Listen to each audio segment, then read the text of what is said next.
या विचार करो, धुंधकारी जैसे पातकी ने भगवान की कथा सुनी तो वह भी प्रेत योनि से मुक्त होकर के दिव्य स्वरूप धारण करके और श्री ठाकुर जी के धाम को विमान में बैठ के चला गया। भागवत पुस्तक नहीं, ये साक्षात भगवान का श्री विग्रह स्वरूप है। भगवान जाने लगे, उद्धव जी चरणों में गिर गए, बोले जय जय आप न जाओ, ये मेरी विनती है, कृपा करो। हे भक्त वत्सल, आप मेरे ऊपर अनुग्रह करके न जाइए, आपके बिना ये दुनिया कैसे रहेगी और विशेष करके मैं कैसे रहूंगा, इसलिए आप जाओ ना। बार बार जब आग्रह किया तो भगवान ने अनुग्रह किया। ठाकुर जी जो द्वारका जी से जा रहे थे प्रवासक क्षेत्र से, वो भगवान के शरीर से दिव्य प्रकाश पुंज, देवता ऊपर विराजे हैं, देख रहे हैं। ये आज भगवान जा रहे हैं तो हम देखेंगे। असंख्य देवी देवताओं की दृष्टि धरती पर टिकी है कि भगवान जाने वाले हैं तो भगवान को हम देखेंगे, नहीं हारेंगे। पर महाराज ऐसा करोड़ों करोड़ों सूर्यों के समान एक प्रकाश पुंज तेज प्रकट हुआ। उस तेज के प्रकट होने से सारे के सारे देवताओं के नेत्र अचंभित हो गए, बंद हो गए। तेज कहाँ गया? बोले सीधा करके वह तेज श्रीमद् भागवत पुराण में प्रवेश कर गया। भगवान गए ना अपने धाम को, और सारा का सारा तेज इस भागवत पुराण में तो रोहित हो गया। तो ये भागवत पुराण पुस्तक नहीं, साक्षात भगवान श्री कृष्ण का विग्रह है। ये पन्ने हैं ना, पन्ने भगवान की जिह्वा है, और वह भगवान की जिह्वा वक्ता व्यास की वाणी से प्रस्फुटित होती है।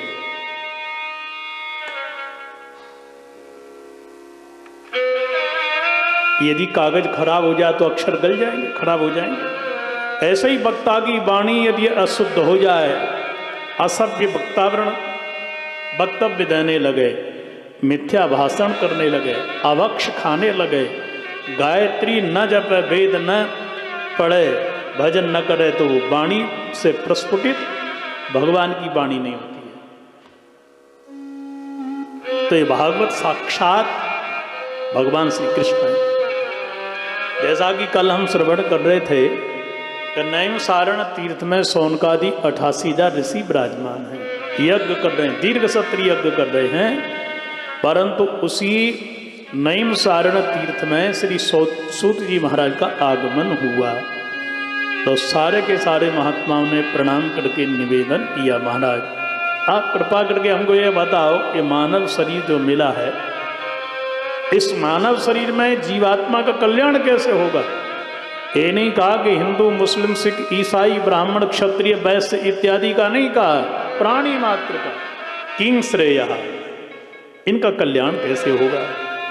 हर प्राणी कमाने में, गमाने में, लड़ने में, झगड़ने में, निंदा स्तुति में, सब में मग्न है, पर अपने कल्याण के लिए वो कभी सोचता ही नहीं है।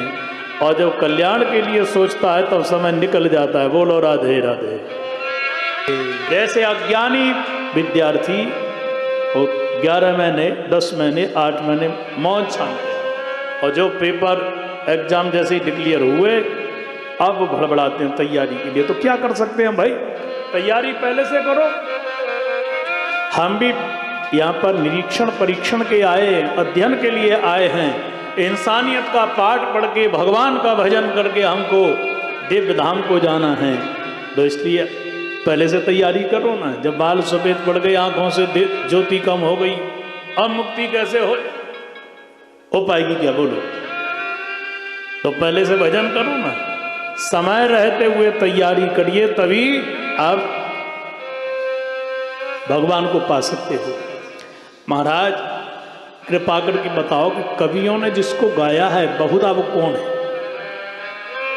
दूसरी बात यह निवेदन है हमारा कि कृपा करके ये बताओ महाराज, शास्त्रों का सार क्या है। तीसरा प्रश्न, अनंत शास्त्रम बहुलाश्च विद्या अल्पश्च कालो बहुविघ्नता च।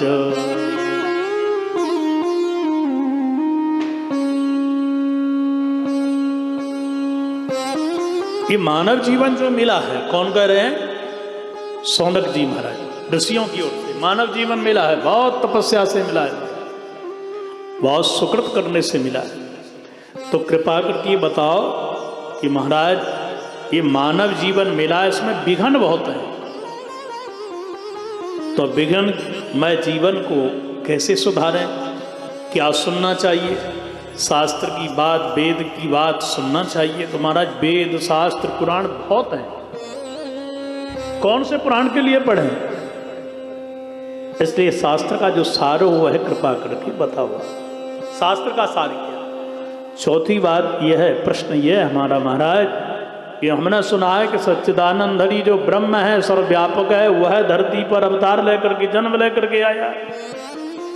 तो भगवान का जन्म तो महाराज सुना है कि असुरों को मारने के लिए ठाकुर जी आते हैं, तो भगवान तो केवल नेत्रों को बंद करने इतने में ही दुनिया का प्रलय हो जाता है, नेत्र खोल दिए सृजन हो गया। ब्रकुटी विलास सृष्टि लय होई, ब्रकुटी विलास सृष्टि लय होई, ब्रकुटी विलास सृष्टि लय होई, ब्रकुटी विलास सृष्टि लय होई, अपने हु संकट परहित सोई, सपने हो संकट परहित सोई। तो भगवान तो अपने भ्रकुटी मात्र से सृजन और प्रलय करते हैं, तो असुरों को मारने के लिए भगवान को जन्म क्यों लेना पड़ता है? कृपा करके बताओ महाराज। अच्छा, उन्होंने जन्म लिया, श्री कृष्ण जन्म लेकर के आए, तो उनकी चरित्र क्या, लीलाएं क्या हैं? उनके लीलाओं को श्रवण करके, चरित्र श्रवण करके महाराज यह मन प्रसन्न हो जाता है, शांति की अनुभूति होती है, जीवन धन्य हो जाता है। तो कृपा करके बताओ ये भगवान की चरित्र क्या है, उनकी लीलाओं का वर्णन करिए। छठवां प्रश्न, बोले स्वाम काष्ठा मधुनोपेते धर्महकं स्वर्णं गतः। जब श्री कृष्ण लीला का संवरण करके धरती से साकेत को चले गए, तो धर्म की रक्षा किसने करी? धर्म की रक्षा करने वाले धार्मिक लोग नहीं होते, श्री ठाकुर जी नहीं होते, तो धर्म नष्ट हो जाता है, और बिना धर्म के मानव जीवन धरती पर सुरक्षित नहीं, संभव नहीं। धर्म की रक्षा यदि हम करेंगे तो धर्म हमारी रक्षा करेगा। बोलो राधे राधे। बालक की रक्षा, लालन पालन मैया बाप करेंगे तो यही बालक बड़े होकर के माँ बाप की देख रेख करते हैं। इसी प्रकार से धर्म है। महाराज कृपा करके इन प्रश्नों का उत्तर दो।